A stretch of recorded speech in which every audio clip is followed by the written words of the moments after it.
Well, hello. I think we have people joining us as we speak, but welcome. My name is Kristen Scott, and I'm the director of the Executive Leadership Ph.D.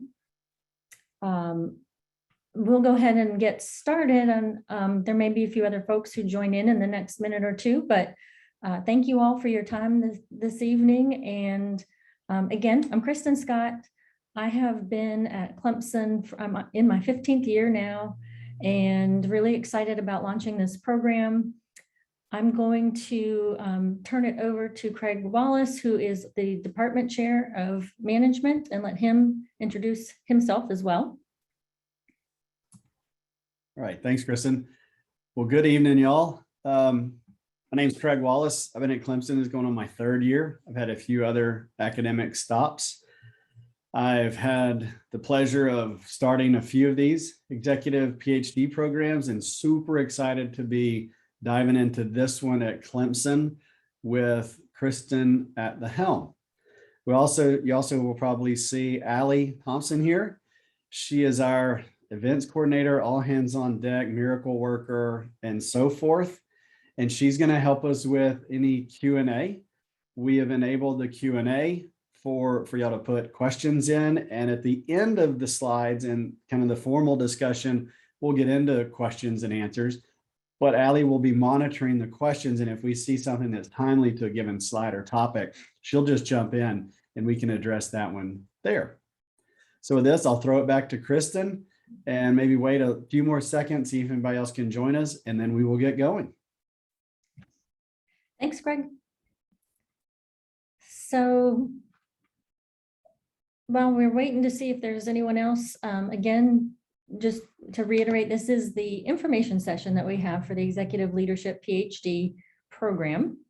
The admissions process is actually underway right now. So we're gonna speak to that a little bit later in the slides and talk to you all about the program as a whole, our goals for the program, and then we'll discuss the logistics of how the program will evolve once you're in it. And then, like Craig said, we'll wrap up with some Q&A. So they see we've had a few other folks join. And I think that's, I think we're probably pretty set. So I'm gonna go ahead and get started and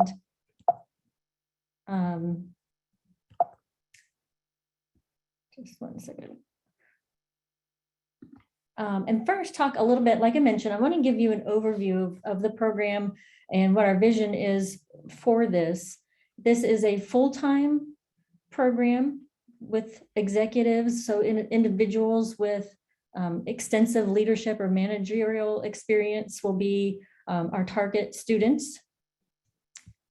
And it's a lockstep cohort program, meaning that you will start with a cohort of 5 to 7 other students, and you will stay together and take the same classes throughout the program and hopefully graduate together unless someone would need to stay a little bit longer. But otherwise, the goal is to keep you all together so that you become well networked and have each other to, really share ideas, have support, and get to know one another. It's a job integrated program. So again, even though it's full-time, it's a virtual format. So our hope is that it allows you to keep your day job while you move through the program. And most importantly for us too, is it is as rigorous as any PhD program. And I will talk more about that as we progress about how we're making sure that you receive the same level of rigor and research expertise as traditional PhD students that go through our traditional program. So also just to clarify before we get rolling into this, the difference between a PhD and say an MBA, they are not the same. More specifically, this PhD program allows you to master the scientific and business literature. So meaning publications, research, science-based journal articles is what we focus on. And that allows us to use a scientific method so that we can give you advanced analytics training to really think about any new knowledge that you hope to uncover, any quite pressing questions that you may have that keep you up at night, and looking to solve these problems and generate knowledge on how to fix them. We're going to teach you the skills of how to do that and translate it into the scientific process so that you can be sure about your findings. And I'll speak to that a little bit more as well in the next few slides. By contrast, an MBA has more of a strong focus on applications such as the case methodology and less emphasis on the scientific method. And typically in an MBA, you're not going to get any, if at all, research methods training, especially not in terms of advanced research methods. So with that said, another major goal, in addition to giving you the necessary research skills we believe you need to be successful, the other goal is to fill a growing void in academia and in industry, which is that we kind of tend to be in our own silos. Us academics do our research work, we generate new findings, new knowledge, but sometimes it stops there. And by virtue of creating this program, with those of you who have industry experience, we hope to be able to kind of marry those two. And you can come and bring to us, real world problems and situations that you want to get to the root and heart and soul of, in terms of how can I find a well-grounded, reliable way to approach this problem. And we can give you the skills to do that. So the goal then and the focus of this program is to develop and grow and graduate students who have the ability to bridge that gap between academia and industry. The benefits to you all of being part of this program is that you will be immersed in a hardcore research program at a top-tier research university, which means you're going to learn all of the requirements that are expected of a traditional research-oriented doctorate degree. It's going to allow you to take what you know here and be able to get to the root problem of industry, real-world kinds of situations. And in doing so, it provides a more methodical and systematic way to be able to tackle those issues. It will connect you with a network of global peers and scholars that will help you through the program. It will benefit you, your career, whether it's in industry or academia. We hope also to take each of those and inspire lifelong learning for each of you. That's something that we're all fairly passionate about in academia, and suspect many of you are too, which is probably why you're here inquiring more about this program. And so we're excited about that. That's the piece where we want to help folks pursue what interests them, what fascinates them, what frustrates them, and translate that into a scientific, rigorous way to study that, and hopefully find ways to eliminate those issues.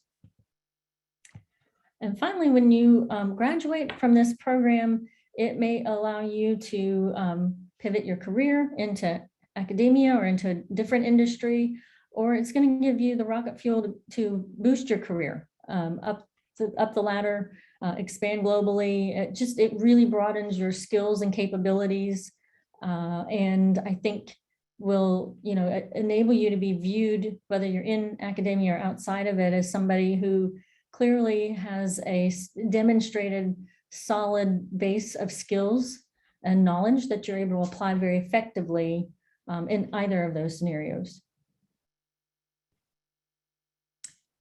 So that's big picture overall, or goals of the program. I'm going to turn my talk now a little bit more to the program itself, what it looks like, and how you move through it.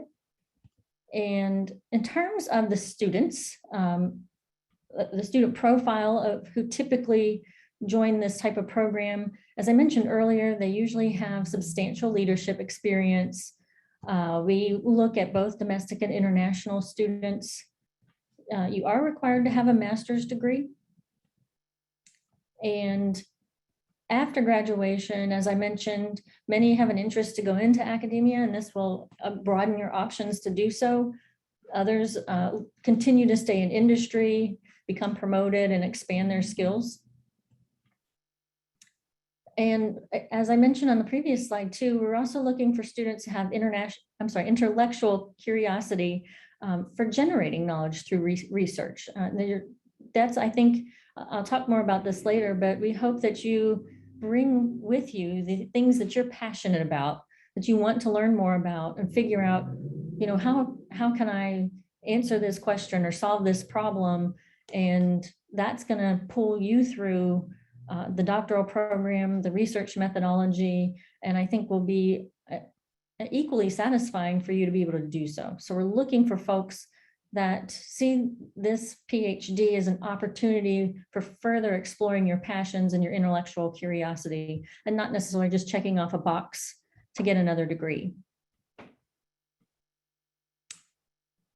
We are also looking for students that have a high growth mindset for the reasons that I just discussed, and have a strong sense of humility.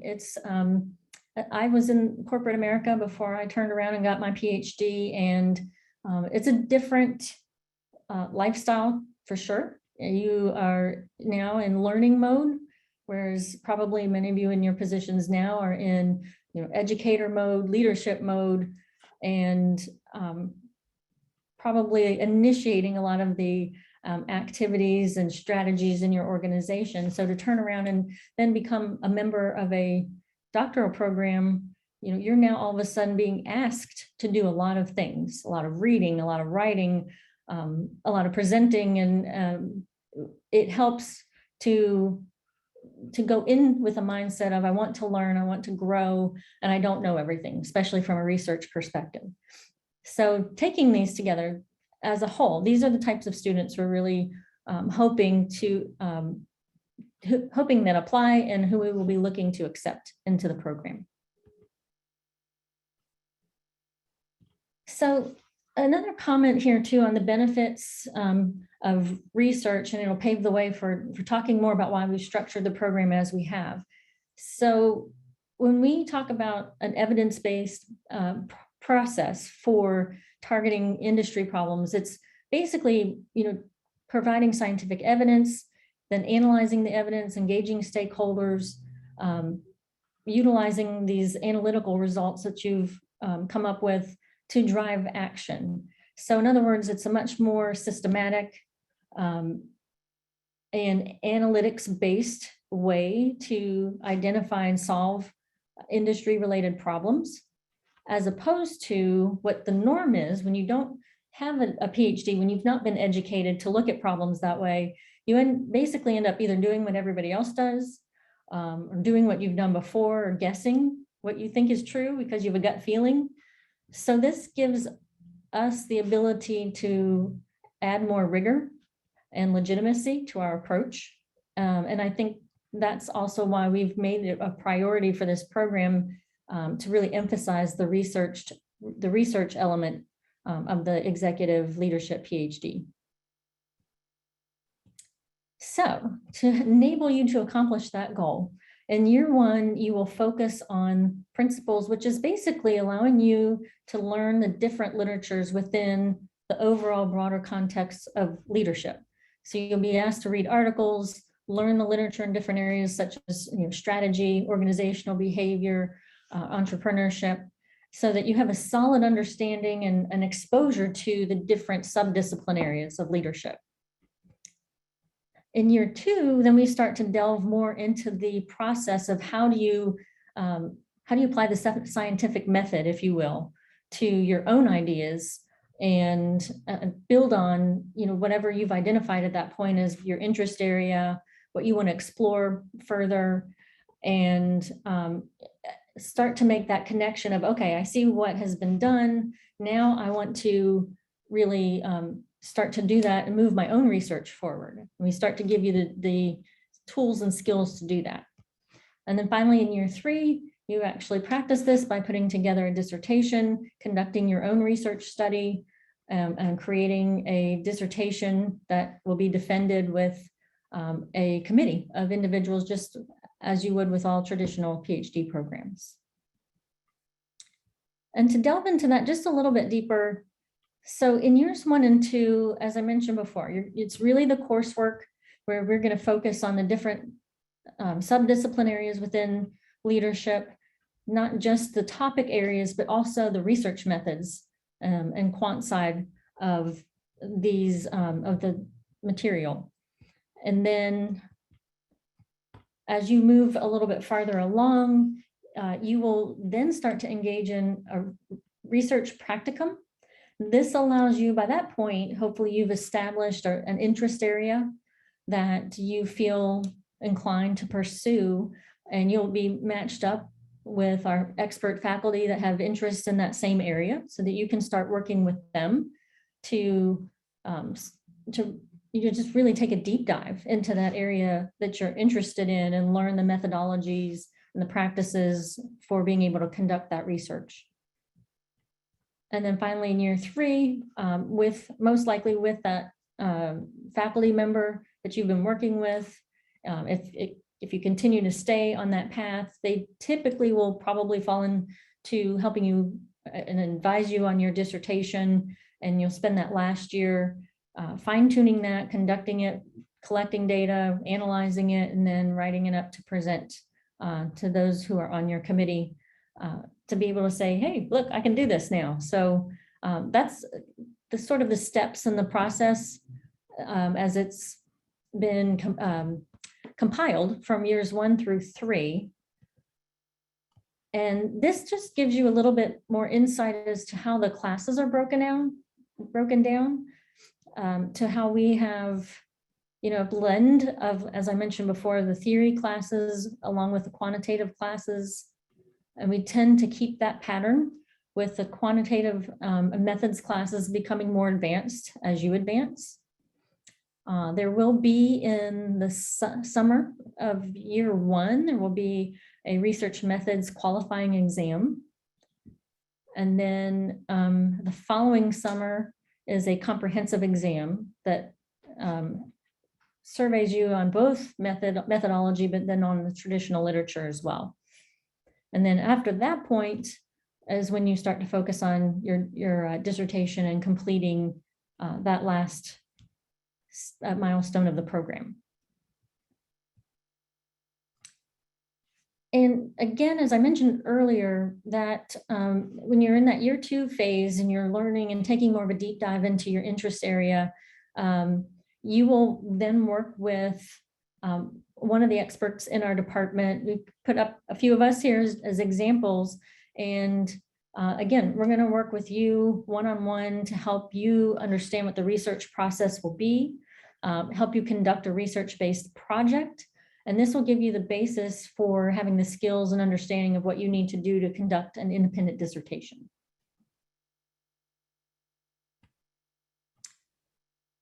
The dissertation, it is going to be action-driven and scientifically rigorous.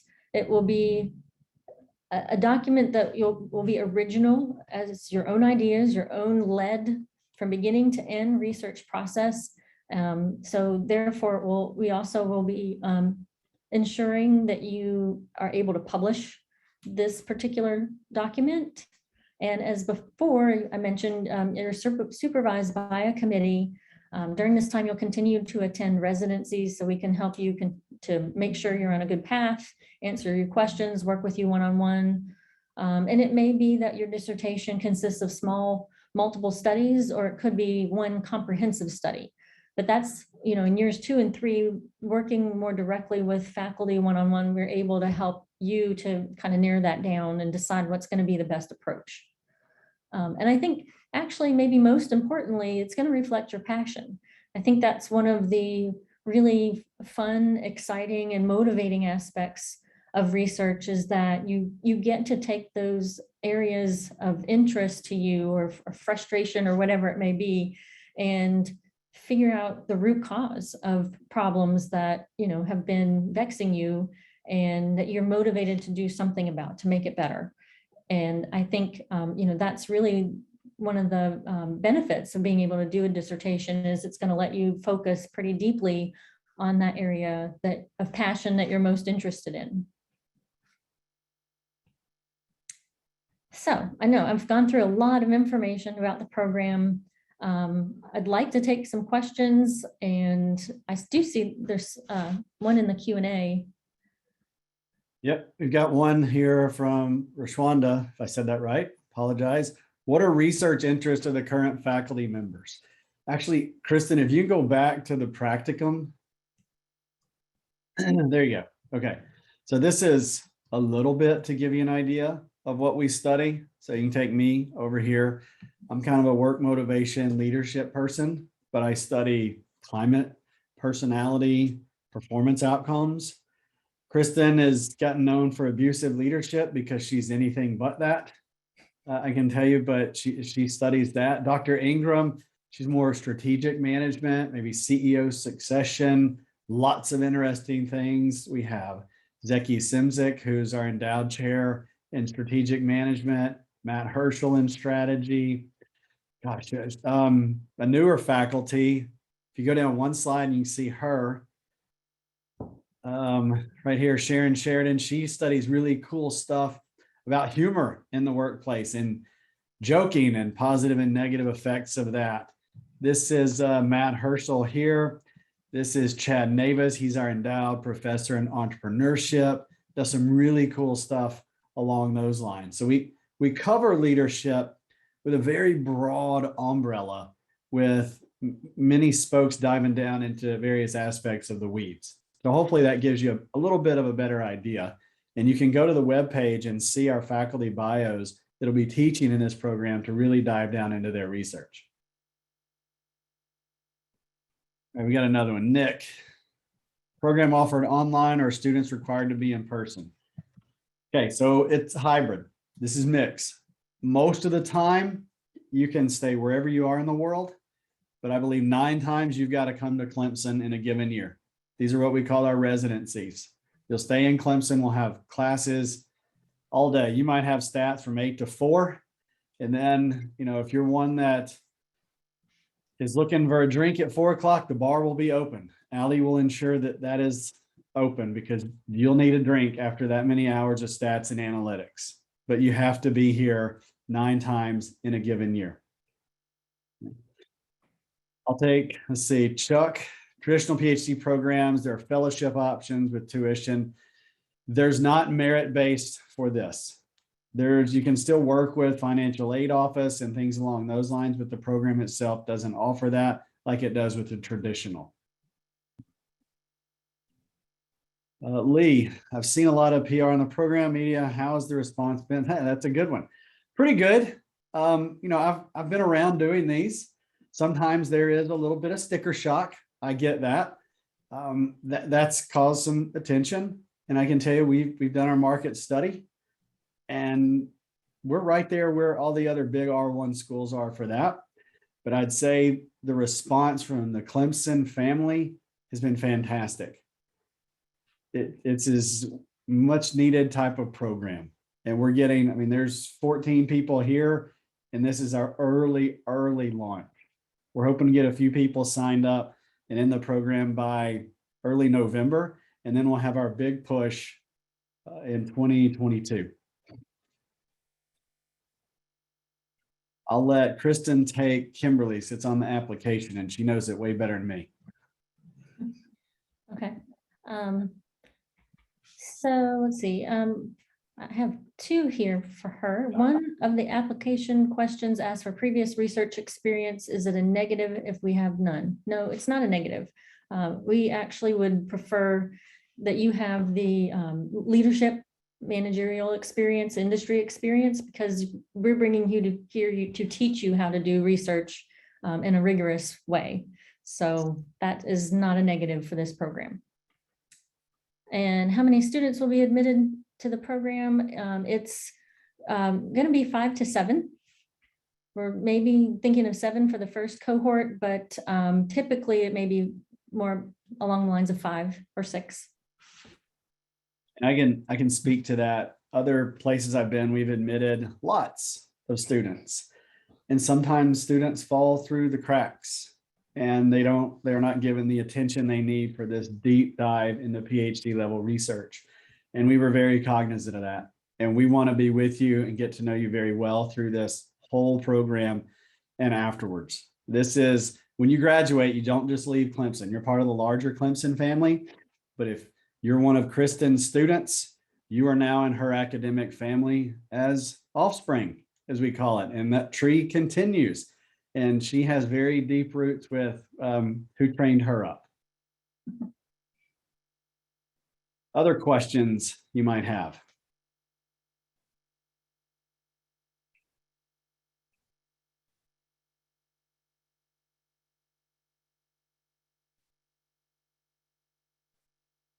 Okay. If not, we can end the webinar. You can shoot us emails. You've got Kristen's exec PhD at clemson.edu to send those in if you have other specifics you want to address or want us to address. This is an exciting time for us. And if you haven't been on Clemson, all the pictures that you're seeing are from our fantastic new building, which might be 2 buildings, but it's connected underground. So I'm not sure if it's 1 or 2, but it's amazing. Awesome. Kristen, I'll throw it to you for any concluding comments. Oh, I see one more question.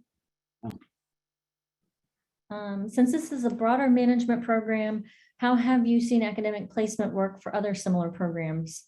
Craig, I might have to let you answer that since you've Yes. That's a great question. I'm glad you asked that. They're exploding, these placements. And I say this for a lot of reasons. AACSB, the business school accrediting body, 10% of business schools are accredited through them, or the equivalent in Europe.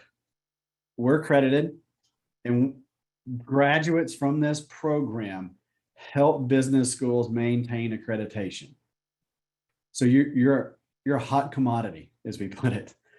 Like, I'm going through my hiring plan now. I just hired somebody for Clemson. I went after an exec PhD student because these students have decades of real world experience. They understand the research.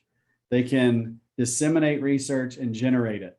So frankly, I'll pick on myself. You've got a lot better or more industry experience, and that makes you better in the classroom by relying on decades of experiences. Some of my students that I have placed, I'll use the big names. They've gone on to TCU, Harvard, SMU, Notre Dame, and they typically fall into what we call clinical positions. Right? Clinical positions, they teach, maybe 3 classes a semester and do a little bit of research. It's not what Dr. Scott's doing, where it's fewer classes and the expectations for research are way up here. We've had great placements, and I say we because the other 2 of the other schools that do this I have been at, and I stay in touch with those people. I've also seen them really rock it up on the corporate side and also pivot to open up their own boutique consulting firms and do very well. It's picking up speed, and AACSB loves these programs. Right, Kimberly, with yours, accepted students receive the decision. I'll throw that back to Kristen. Okay, actually, that brings up another point that we haven't talked about, but we can, is so applications are being taken now.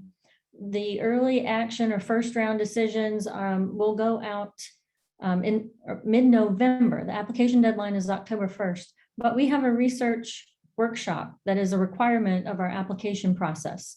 So some of you will be asked to come to that and participate, and it's basically us telling you a little bit more about the research process itself and giving you some assignments or an assignment to work through, sort of a miniature research overview And, honestly, it's just helping us to make sure as you apply to a program such as this, that we've made it hopefully clear on our end what we're going to be teaching you to do. And it gives you a little bit of insight as well. So that way, if you have further questions or any concerns, this research workshop will allow us to kind of have one more meeting point before decisions are made and given to you. The first round will be November 15th. If we still have openings, then we have a second application deadline of February 1st, another research workshop towards the end of February, I believe, and then the decisions made mid-March. And I'll jump in on that research workshop, that last hurdle in the selection or applicant process. At that point in time, you've met all the requirements that we see, but this is a realistic preview of what you're going to be getting into for the next 3 years. And the story I've told people, I applied to Ph.D. grad school and I applied to law school a long time ago. And some attorneys gave me some legal stuff to read. I was out. It's not for me. So it's more of a self-select out than an in to make sure you're really ready to do this, because we'll ask you to turn in within 2 weeks a research proposal based upon your passions. So after you leave that research workshop, you'll submit that. And it's more of, do you like this? Are you ready for this type of test?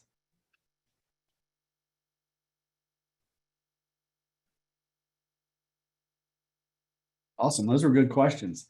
We got another one, Sean. All right. Lodging options for residency weekends. And will it be included in tuition? No, it won't. But there's an awesome hotel that is going up right now. Allie, it's the Shepherd, right? Okay. I think it's about 400 yards from our building. It's downtown Clemson. So when you finish class and you want to get a burger, you're right beside Loose Change, which has the best burger in town, but the walls are kind of gross. They're really gross. They're not kind of gross, but it's a good dive. The Shepherd will have rooms there on a block, hopefully for a good discounted rate.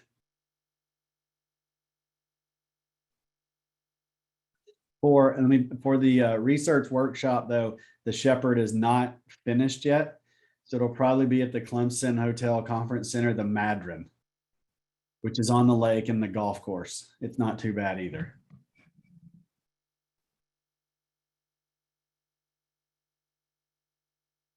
All right, anything else?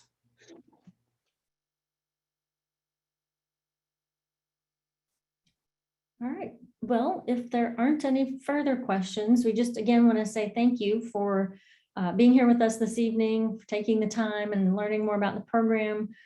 We hope that we've piqued your interest. And if you are having any other questions after this, again, as Craig said, reach out. We're happy to address anything that we can. And hopefully we will actually see you again in the future. Fantastic. Y'all have a good evening, afternoon, or morning, depending on where you're at.